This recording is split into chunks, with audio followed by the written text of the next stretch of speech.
Père, du Fils et du Saint-Esprit, un seul Dieu. Amen. Sentez votre misère, soyez dans le deuil et dans les larmes, que votre rire se change en deuil et votre joie en tristesse. Et à premier abord, ça peut paraître curieux de lire un verset qui nous dit qu'il faut qu'on aille dans les larmes, le deuil et dans la tristesse, etc. Alors que dans beaucoup d'autres endroits dans la Bible, évidemment, on peut lire des versets qui nous disent le contraire, ou le verset qui nous dit « Réjouissez-vous dans le Seigneur », je le répète, réjouissez-vous. Et en fait, pour bien comprendre ici ce verset-là, en fait, ça dépend à qui on s'adresse ou à quelle catégorie de personnes. Il ne faut pas oublier là, en fait, tout simplement, Saint Jacques, il s'adresse à ceux qui l'adressent dans le verset 4 quand il leur dit « adultères que vous êtes ». Il adresse les gens qui sont dans l'insouciance du monde d'une manière générale, ceux qui sont dans le péché et qui ne sentent pas qu'ils sont dans le mal, justement. Des gens qui courent derrière le péché, qui s'en réjouissent et qui sont heureux de vivre dans leur péché, dans les mondanités, et qui ne se soucient pas de leur salut. Et qui sont dans cette joie du monde, en fait, qui est totalement éphémère. C'est des gens qui ne se rendent pas compte de ce qu'ils sont en train de faire. Et donc c'est à ces gens-là qu'il est en train de dire soyez dans le deuil et dans les larmes, et que votre rire se change en deuil et votre joie en tristesse, alors que vous êtes heureux dans votre péché. Mais passez par cette misère, ce deuil et ces larmes sur soi, en fait. Il faut vouloir le repentir, en fait. Et le repentir, il vient de cette manière-là. Il faut pleurer sur soi, sur ses péchés, en fait. Et ça, c'est quelque chose qu'il ne faut pas montrer à tout le monde, évidemment. C'est quelque chose qui se fait dans le secret, dans sa chambre, en priant. Il faut demander ses larmes de repentir. Il faut pleurer sur ses péchés. Il faut passer par cet état-là. Et c'est uniquement d'ailleurs en passant par cet état-là qu'on arrive ensuite à des joies spirituelles qui sont bien meilleures que n'importe quel autre type de joie mondaine. Si on voit un père saint ou quelqu'un qui est très spirituel, qui a l'air très apaisé, très en paix avec lui-même, certainement qu'il est passé par beaucoup de larmes de repentir dans sa prière. Il est nécessaire à tous en fait de passer par cet état-là, en secret, la porte fermée de sa chambre avec Dieu, à prier et à pleurer et à se lamenter sur soi et sur ses péchés. Et c'est alors que Dieu nous donne par sa grâce énormément de joie, beaucoup de paix et de joie spirituelle en fait, qui est bien meilleure que quoi que ce soit d'autre. Et ça, encore une fois, ce n'est pas contradictoire avec le fait que le Christ nous demande de se réjouir toujours. Mais il faut pleurer sur ses péchés, c'est comme ça qu'on arrive à des sentiments de repentir et d'humilité, et que Dieu nous récompense évidemment avec des joies spirituelles et surtout avec la couronne de vie, avec le royaume des cieux in fine. Donc si on n'est pas dans cet état-là, si on n'est jamais passé par cet état-là, et si on est encore pire heureux dans nos péchés, eh bien il faut vraiment qu'on essaye d'appliquer ce verset-là, de sentir notre misère, parce qu'en réalité on est loin de Dieu, et d'être dans le deuil, dans les larmes, et de toute façon ça mène ensuite à une joie spirituelle. Humiliez-vous devant le Seigneur et il vous élèvera. Et donc tout cela, ça se pratique dans la prière. Il faut vraiment s'humilier et d'appliquer donc ce verset 9, s'humilier devant le Seigneur, donc versets 9 et 10, et faire ça dans la prière. Et alors Dieu nous donne la joie, il nous élève. Et si on prie vraiment et on se lamente sur nous-mêmes, c'est alors que Dieu nous comble de bénédictions et de grâce dans nos vies. Ne parlez point mal les uns des autres frères. Celui qui parle mal d'un frère ou qui juge son frère parle mal de la loi et juge la loi. Or, si tu juges la loi, tu n'es pas observateur de la loi, mais tu en es juge. Donc là, il parle évidemment du péché et du jugement, de mal parler sur ses frères.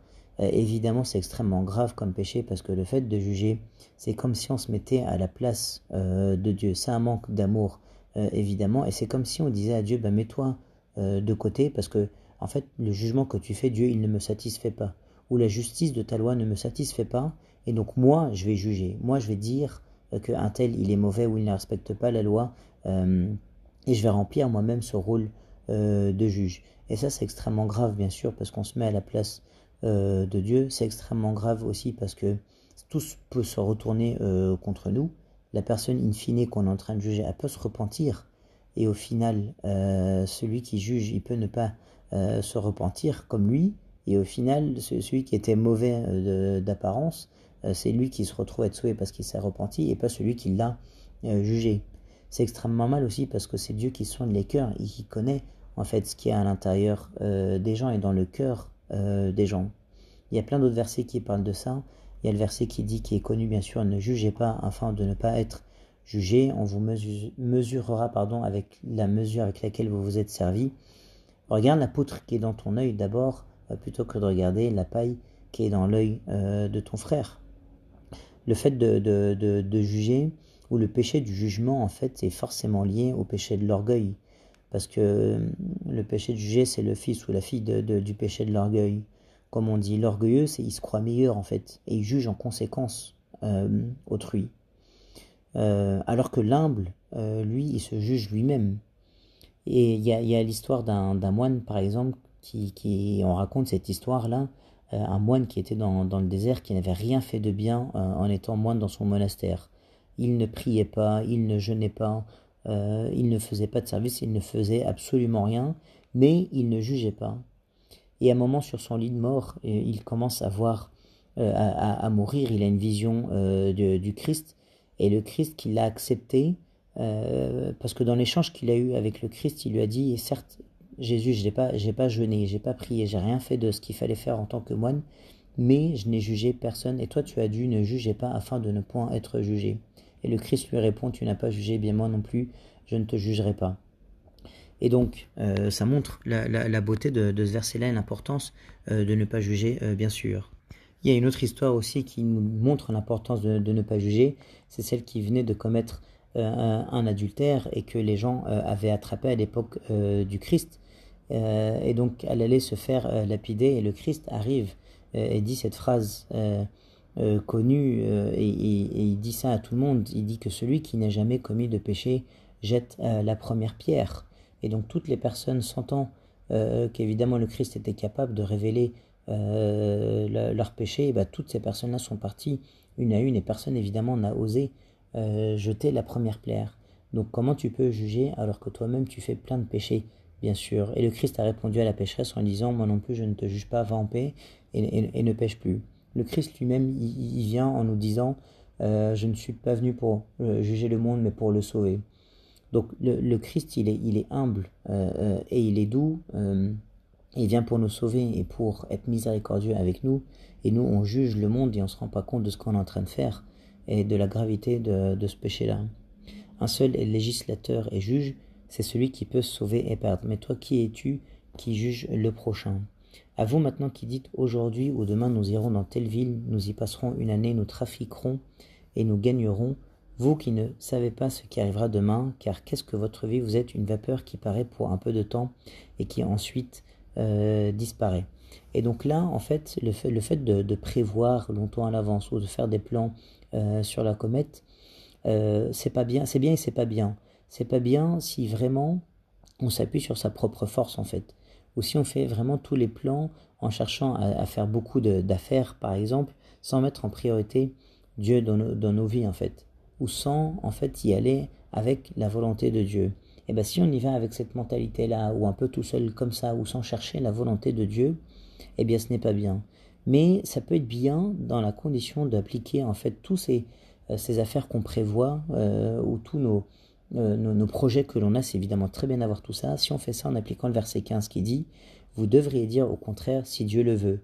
Nous vivrons et nous ferons ceci ou cela, si Dieu le veut. » Si on dit sincèrement, si on vit sincèrement avec ce principe-là, alors par exemple s'il y a une porte qui se ferme devant nous ou devant un projet que l'on a, on ne se fâchera pas parce qu'on s'est dit sincèrement nous-mêmes si Dieu le veut. Eh bien dans ce cas-là, Dieu ne voulait pas. Eh bien on ne se fâche pas, je sais que Dieu a quelque chose de mieux pour moi. Et s'il y a une porte qui s'ouvre à l'inverse, on ne va pas se réjouir à l'excès parce qu'on sait que tout vient de Dieu. C'est lui qui est à l'origine de tout bien et on marche avec lui. C'est lui qui contrôle nos vies. Il faut accepter ça et de marcher avec Dieu qui avance dans nos projets et qui ferme la porte ou qui ouvre la porte. Mais si on marche avec ce principe-là de si Dieu le veut, alors on sera en paix tout le temps, même si une porte se ferme. Et le message aussi de ce verset-là, c'est de se dire qu'il ne faut pas se préoccuper du lendemain. Il faut vivre comme si c'était notre dernier jour, il faut vivre chaque jour comme si c'était le dernier. Et alors c'est sûr qu'on essaiera de vivre alors avec Dieu sur ce jour-là. Le sens, c'est qu'il ne faut pas vivre demain, ou il ne faut pas vivre en pensant trop à demain. Dieu sera là demain pour s'occuper de tout. Par contre, il faut vivre en pensant au surlendemain, à après-demain. Et c'est ce qui représente le royaume des cieux. Toujours réfléchir à ce qui se passe après la mort et à chercher à gagner le royaume de Dieu. Donc, il faut vivre le jour et profiter du jour qu'on a pour s'approcher de Dieu aujourd'hui et pas demain, et réfléchir à après-demain et donc au royaume des cieux et à ce qui se passe après-demain. D'ailleurs, quand on prie, on dit donne-nous aujourd'hui notre pain de ce jour. On ne dit pas donne-nous pour aujourd'hui et demain notre pain de ce jour. Demain, voilà, le Christ il a parlé de ça lui-même et de demain, on réfléchira demain. Et c'est aujourd'hui qu'il faut, c'est sûr aujourd'hui qu'il faut se concentrer, chercher à se rapprocher de Dieu chaque jour en fait et de vivre comme si c'était le dernier. Mais maintenant vous vous glorifiez dans vos pensées orgueilleuses, c'est chose mauvaise que de se glorifier de la sorte. C'est de l'orgueil effectivement de penser à tout seul, sans Dieu, en s'appuyant sur sa propre force, son argent, sa position, etc. Il faut plutôt se glorifier que Dieu est avec nous, que c'est lui qui me donne tout. Saint Paul il disait, il faut qu'on apprenne de ça, je me glorifierai bien plus de mes faiblesses. Quand je suis faible, c'est alors que je suis fort. Il faut se glorieux des épreuves dans nos vies. C'est ça qui nous approche de Dieu, c'est Dieu qui nous appelle en faisant ça. Il faut se glorifier si ma croix elle est lourde, parce que si j'ai part à ça, et si je ressemble un tout petit peu au Christ en supportant ces épreuves-là, alors Dieu me donnera beaucoup de récompenses et me relèvera et me récompensera bien sûr. Celui donc qui sait faire ce qui est bien et qui ne le fait pas commet un péché. Et donc il finit Saint Jacques avec le péché par omission. Et effectivement, quand on se confesse, il ne faut pas oublier toutes les occasions. On a eu l'occasion de bien faire et sans le faire. Un service par exemple, ou le fait de pardonner quelqu'un. Tout cela, c'est des exemples de choses qui peuvent se présenter à nous. Et si on ne les fait pas, c'est effectivement un péché. Et gloire à Dieu éternellement. Amen.